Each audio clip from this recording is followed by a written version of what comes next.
warahmatullahi wabarakatuh. Kembali lagi bersama saya sekarang sebagai host di obrolan Ramadan. Kali ini saya bersama dengan Ustadz Yogi yang kita akan membahas tentang pemuda dan dakwah milenial. Ya, pertama-tama ya saya ingin menanyakan gitu kepada Ustadz mungkin bahwa anak muda sekarang menurut saya ya agak sedikit jauh gitu dari ajaran agama. Nah, mungkin juga karena peradaban kita makin maju, kita lebih senang main game gitu kan dibandingkan ya sholat aja ya kalau ingat gitu kan. Kalau ingat ya biasanya last minute tuh, extra time gitu. Nah itu juga bisa tuh kalau diomelin orang tua. Nah, gimana sih Ustaz? Menurut saya ingin bertanya nih, gimana sih kalau misalkan caranya gitu anak muda itu supaya kita bisa ngajaknya gitu, membungkus bahwa gimana sih caranya kita jalan gitu kan, misalkan itu udah matiin dah. Kenapa? Matiin bisa nggak? Udah nggak apa-apa, lanjut aja. Gimana sih caranya kita bisa mengajak gitu teman-teman kita yang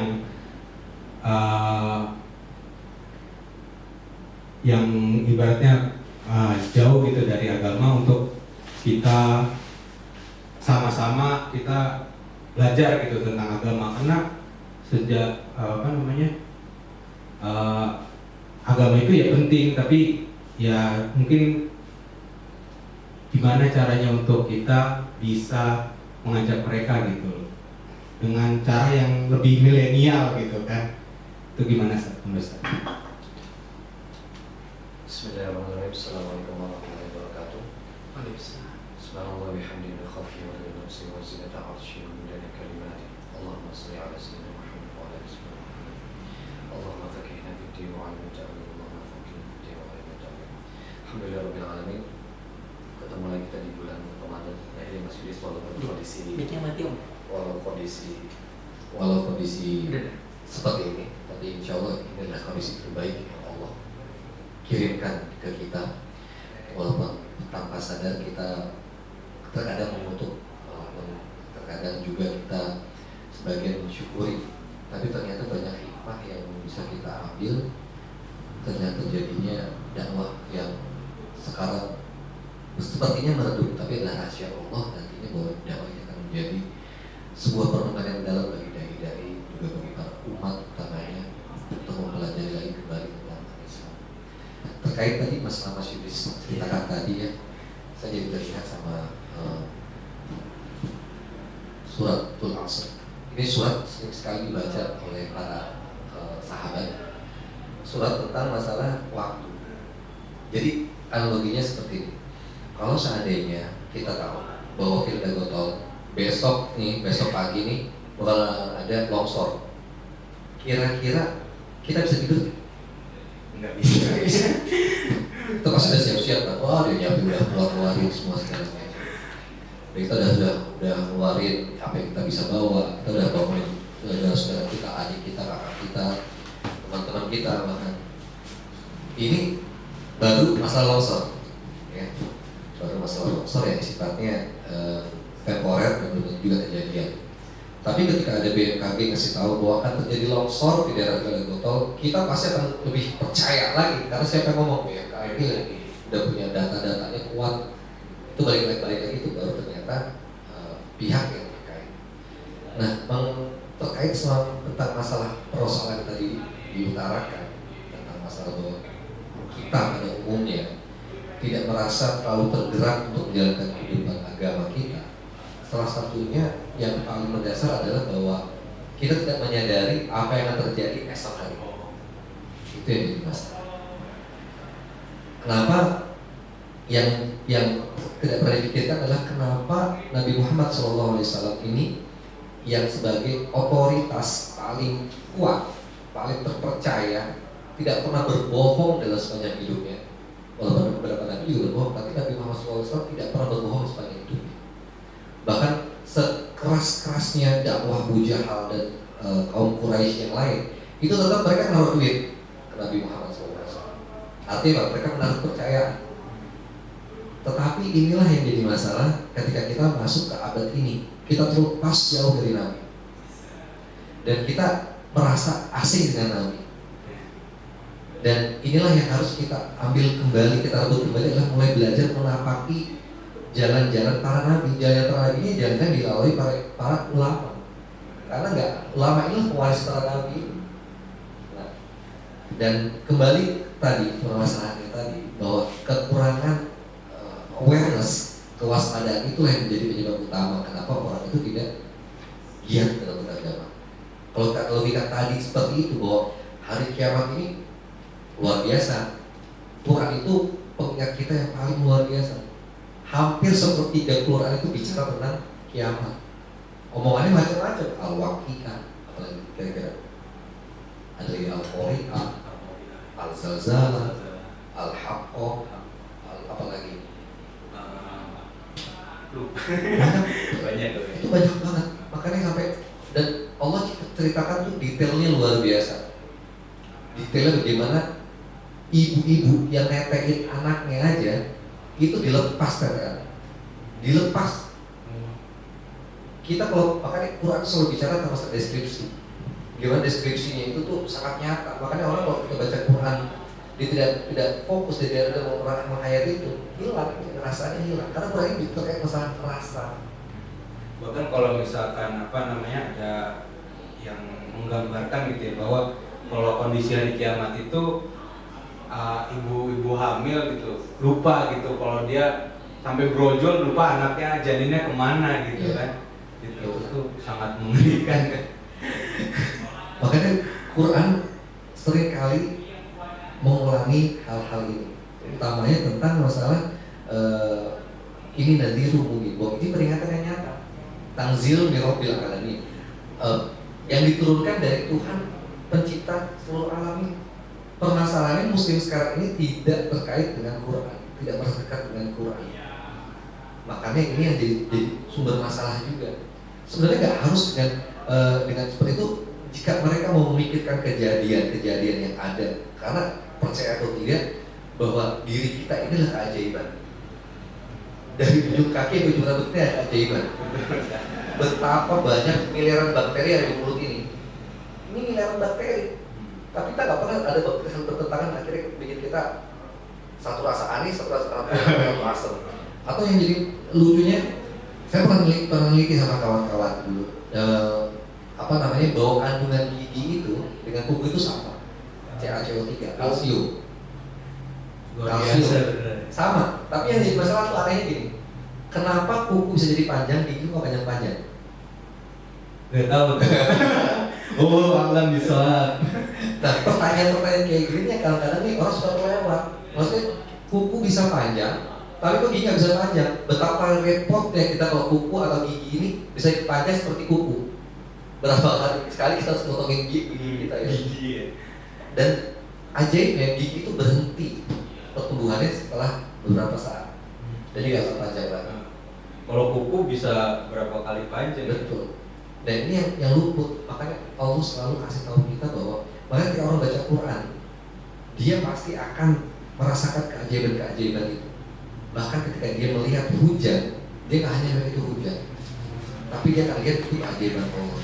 Dimanapun dia keluar, dia akan melihat keajaiban Allah. Dia akan selalu masa depan dengan Allah. Ini jadi permasalahan orang itu tidak aware dengan kejadian. Makanya iman yang pertama dibangun oleh Nabi itu adalah yang pertama adalah iman kepada Allah dan kepada hari akhir. Itu aja dua cukup. 13 tahun Nabi membangun itu.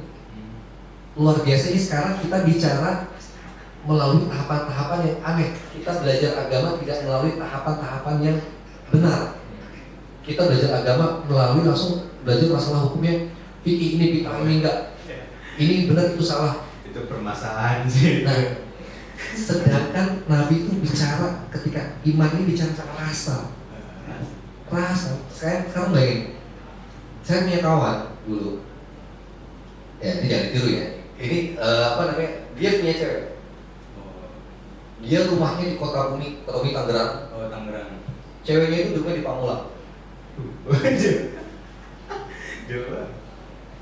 Dia bisa menjalani kehidupan untuk ketemu dengan kasihnya itu setiap hari. Dilalui perjalanan dari kota Bumi ke Tangerang, sekalian kerja, sekalian kerja. Tapi bayangkan betapa usaha yang dilakukan, tapi kok tidak merasa lelah, tidak capek. Jauh ya itu. Karena itu, karena apa? Karena rasa Cinta. Hanya kalau sih nafsu gitu. Nafsu gitu. Makanya, dan itu baru hanya rasa cinta. Makanya gimana dengan rasa cinta pada roh kita yang memperhatikan jatah rezeki kita setiap saat, jatah rezeki kita sampai tiap hembusan nafas ini Allah udah atur. Terbayang nggak kalau jumlah oksigen di lingkungan kita sekarang ini jumlahnya selalu konstan 18%. Anda tahu kan ya? 18%. Tapi begitu dia lewat dari 18%, maka terbakar. Begitu kurang dari 18%, dingin beku. Kita lihat matahari begitu dia sinar terlalu kencang, terlalu panas, maka dia akan membakar apa yang ada yang dihadapkan. Tapi itu dia menjauh, dia akan bikin beku semua yang lain. Dan itu juga karena itu alasan kenapa matahari cukup jauh ya dengan bumi. Kalau dekat bakar. Betul sekali. Nah, makanya ini hal-hal yang sering luput. Kenapa hal ini terjadi utamanya di generasi muda? Dan saya juga ngalamin. Banyak orang-orang ngalamin. Bahkan dakwah milenial sekarang diisi orang-orang muda sekarang adalah mereka orang-orang yang Allah beri karunia. Jangan salah, karunia itu bukan berarti bahwa mereka diberikan keutamaan di dunia. Mereka diberikan kegelisahan. Mereka diberikan galau yang tingkat tinggi. Galau yang benar-benar tingkat tinggi. Mikirin tentang gue mau kemana setelah mati. Maka sekarang kayak Ustaz Boni ya, Ustaz Boni. Dia memang memulai bukan karir dakwah, memulai kehidupannya kan memang dari seorang IO yang kerjaannya hanya begitu. Kalau tahu seorang IO kan, dia cerita bagaimana ketika beliau lagi masa jahilnya, ya hanya hidupnya hanya untuk minum, dia bilang. Dan apa yang dia kasih sama istrinya menyadari Allah kasih hidayah dari situ. Ternyata ketika dia melakukan itu ada satu hal yang jadi mengajar adalah karena apa? Kegelisahan. Dan kegelisahan inilah Allah berikan pada orang-orang yang Allah pilih, gak sembarangan. Makanya kita lihat bagaimana Yuki Pasden. Pernah tahu Pasden? Tahu ya. Masya Allah itu Yuki itu, Bro Yuki itu dipuja dari seluruh Indonesia. Lirik-liriknya luar biasa. Pasar itu tuh banyak kan Pasden itu luar biasa. Tapi yang terjadi ketika Allah berikan kegelisahan di hatinya, luar biasa. Dia mencari jawaban itu sendiri. Apa yang dimiskinkan oleh Allah? Sampai titik nadir, sampai dia naik motor, dia tertabrak. Karena apa? Dengan cara itu Allah sayang sama dia. Ini yang jadi masalah. Orang dia punya dua pilihan. Mau ditegur Allah dengan cara langsung, apa kita sadar sendiri dulu. Nah ini masalah. Makanya kita sebagai umat Muslim harusnya kita juga pertama adalah memulai kesadaran itu. Memulai kesadaran bahwa kita ini mengimani Allah dan hari akhir. Sedahsyat apa hari akhir? Kita lihat. Masalahnya kita kadang-kadang kan suka nggak percaya dengan Quran nih. Maksudnya deskripsinya kan enggak, taunya baca aja gitu. Kita baca artinya, maksudnya suruh apa kayak gini, ini berarti kayak gini. Mungkin juga kayak gini, ada pemikiran bahwa misalkan masih jauh lah gitu, kiamat dan segala macamnya. Sebenarnya kan kita juga nggak tahu ya. Mungkin ada pemikiran gitu di anak muda sekarang bahwa ya masih jauh lah kiamat dan segala macam. Jadinya ya mungkin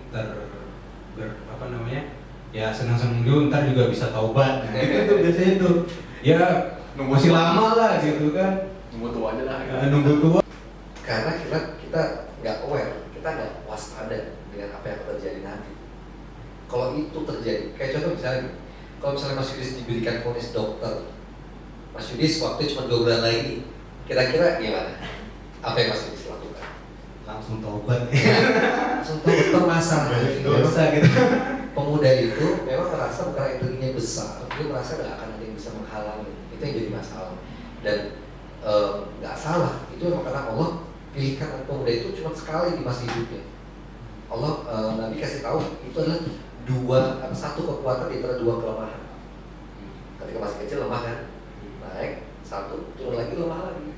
Tapi cuma datang sekali doang pemuda itu. Makanya salah satu berita gembira buat orang pemuda yang datang salah satu dapat naungan Allah ketika hari kiamat, itu adalah pemuda yang taat beribadah.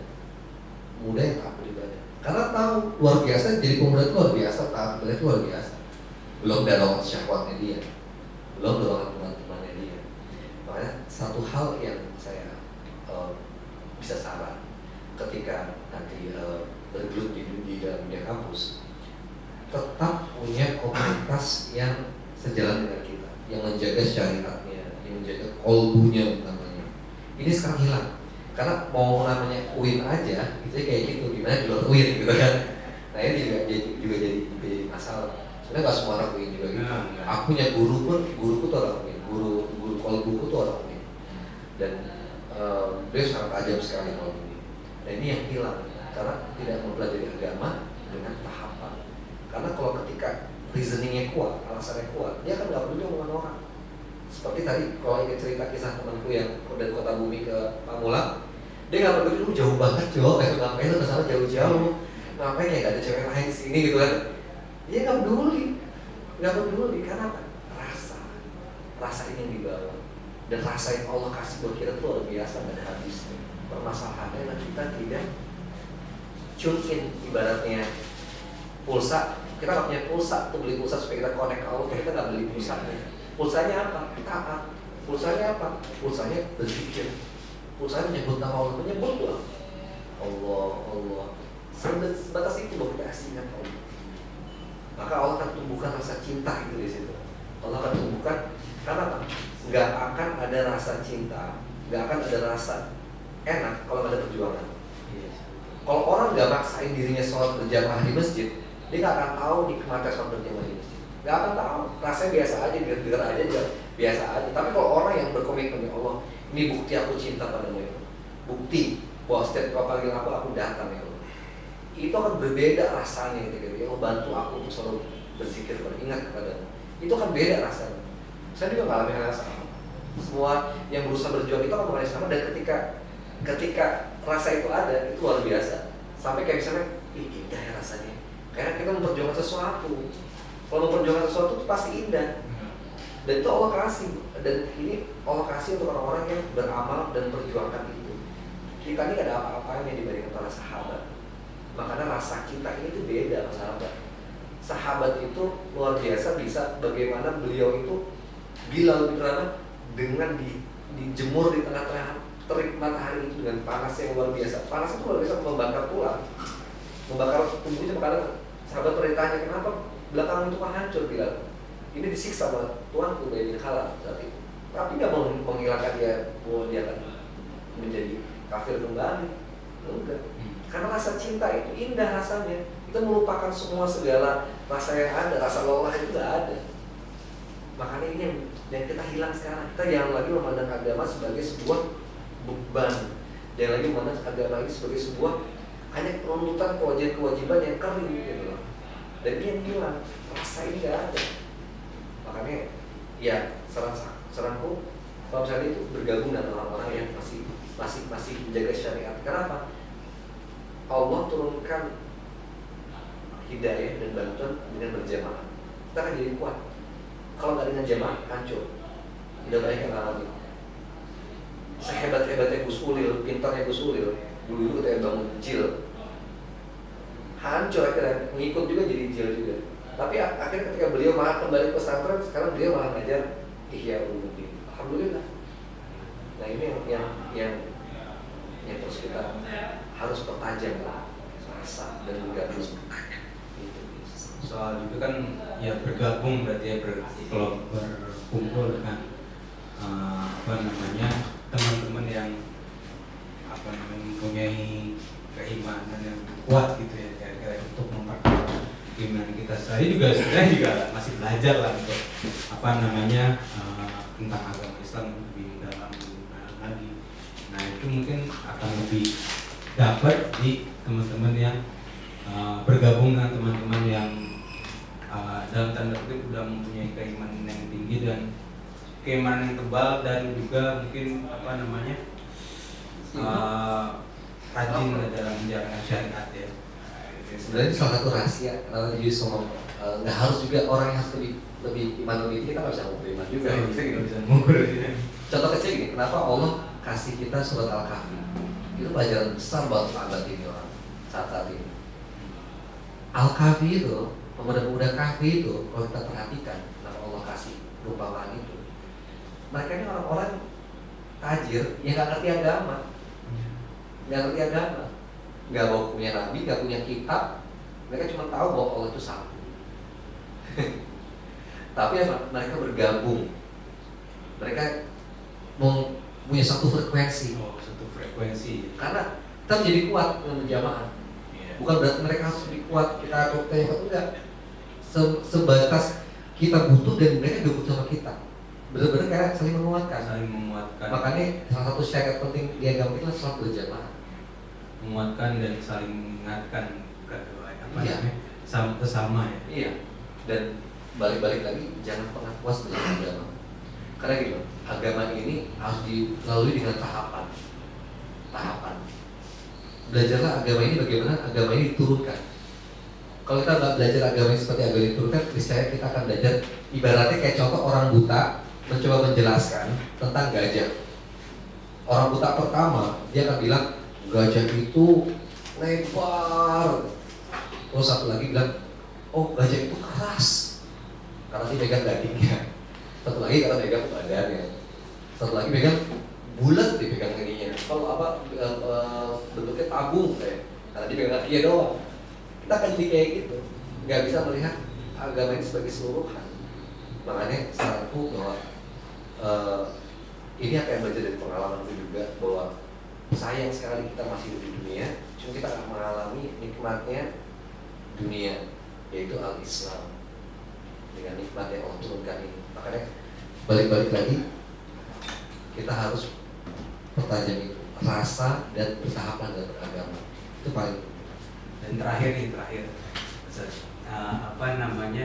bagaimana sih cara sebenarnya untuk mengemas dakwah yang milenial gitu, yang diterima oleh perkembangan zaman dan juga anak-anak muda terutama, karena generasi muda itu kan generasi penerus bangsa dan agama gitu kan.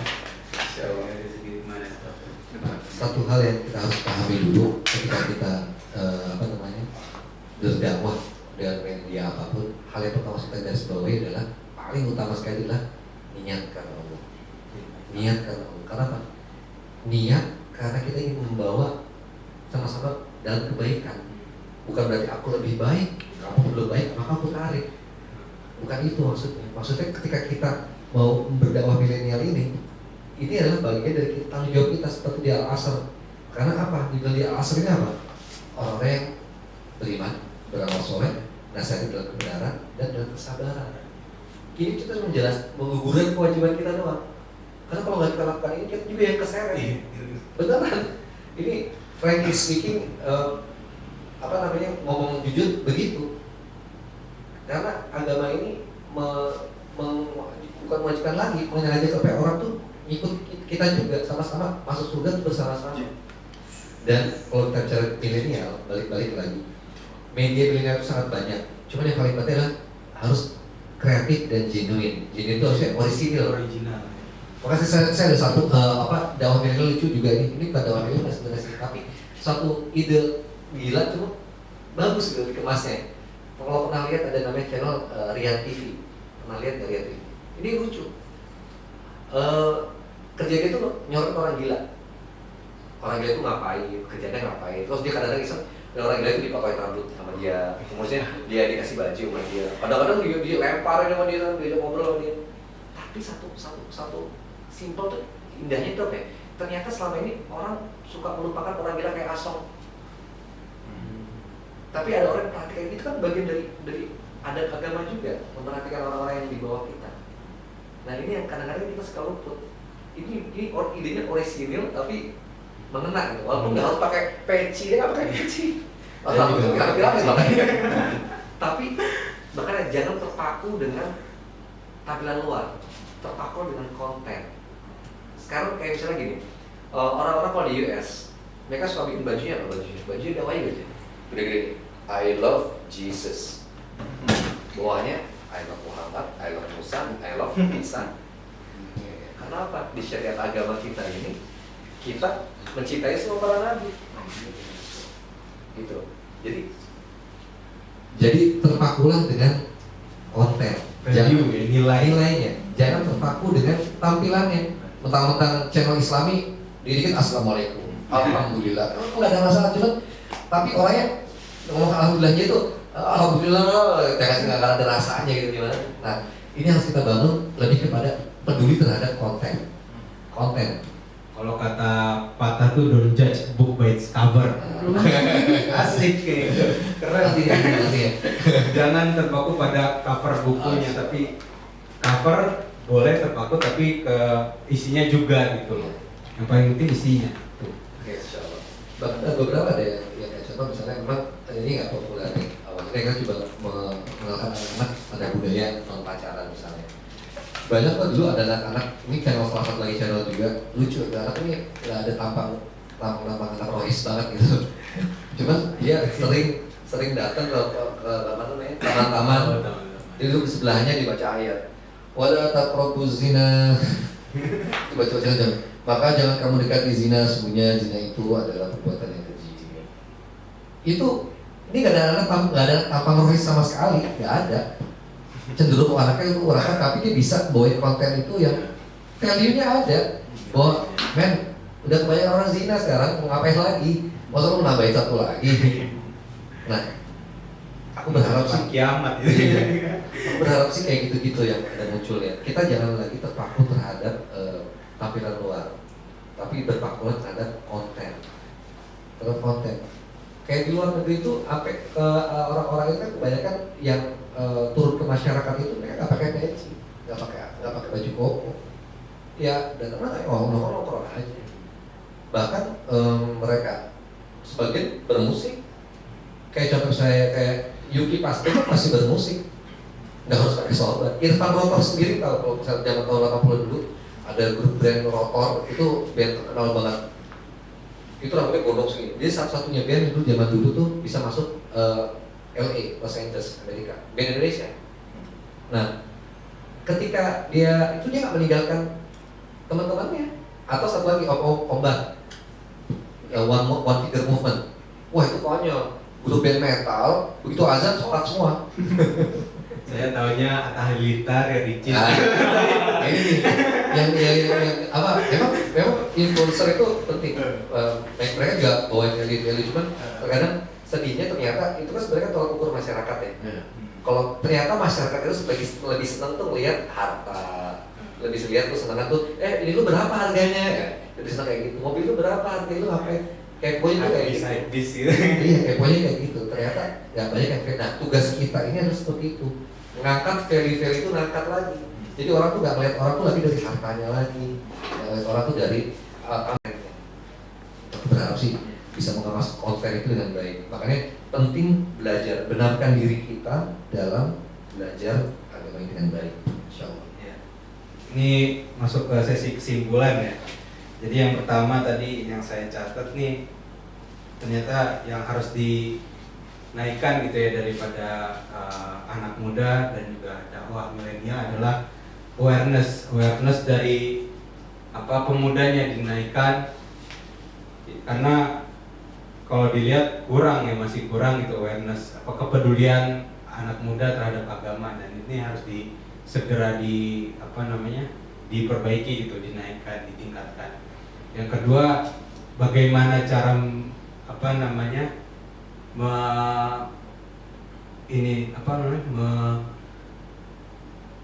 masukkan dakwah gitu ya, pendakwahkan anak muda ini dengan cara bisa dengan melalui influencer juga ya, influencer dan yang lain-lain gitu ya, dengan YouTube ya kan, sekarang ada podcast, Spotify gitu kan.